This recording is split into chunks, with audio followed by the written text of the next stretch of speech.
Često se čini da mora i oceani skrivaju neku misteriju.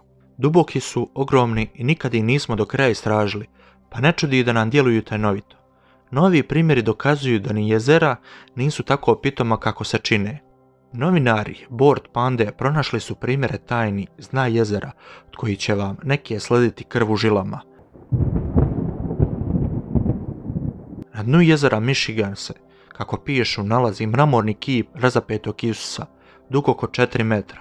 Kip je napravljen u Italiji 1956. godine po narudžbi obitelji koja je izgubila 5-godišnjeg sina u tragičnoj nesreći. Kip je tijekom transporta bio toliko oštećen da ga nisu htjeli preuzeti. Stoga ga je otkupio ronilački tim koji ga je porinuo u jezero kao spomenik za sve preminule ronioce. U rujnu 2013. godine na dnu jezeru Foss u američkoj Oklahomi pronađene su 2 hrđava starinska automobila.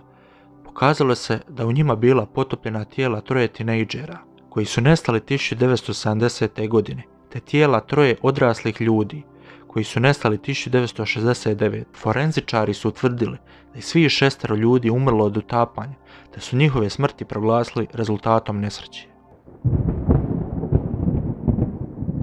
2007. godine Mark Holovey, profesor podvodne arheologije na sveučilištu u Michiganu, otkrio je kamenje posloženo u krug, oko 12 metara ispod površine jezera Michigan. Kamenje je bilo poredano na dužini od približno 1,5 km i formiralo je gotovo savršen krug. Vjeruje se da je staro oko 10.000 godina. 2015. godine jedan je ronilac u rijeci Colorado, nedaleko od granice između Arizone i Kalifornije, pronašao nešto što ga je prestravilo. Oko 12 metara ispod površine naišao je na, kako je vjerovao, 2 ljudska kostura. Odmah je sve prijavio šerifu, a kad se policijski ronioc spustio pogledati, shvatio je da se radi o plastičnim kosturima. Jezero Ropkund, koje se nalazi visoko u Himalajama, zaleđeno je gotovo cijele godine. No u kratkom razdoblju kad se led otopi, jezero i područje oko njega prepunu se ljudskih kostiju. Kod 200 kostura u ovom inače nenaseljenom području 1942. godine otkrio šumski rendžer, a tek je 2004. godine riješen misterij njihove smrti.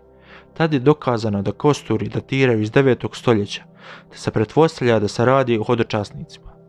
Budući da je na svakom tijelu pronađena gotovo identična rana tupog predmeta na području lobanje i ramena, znanstvenici su zaključili da su rane nastale od okruglih predmeta koji su dolazili odozgo. Stoga je vrlo vjerovatno da je nesretne hodočasnike ubila iznenadna oluja tijekom koje su na njih padali veliki komadi tuče.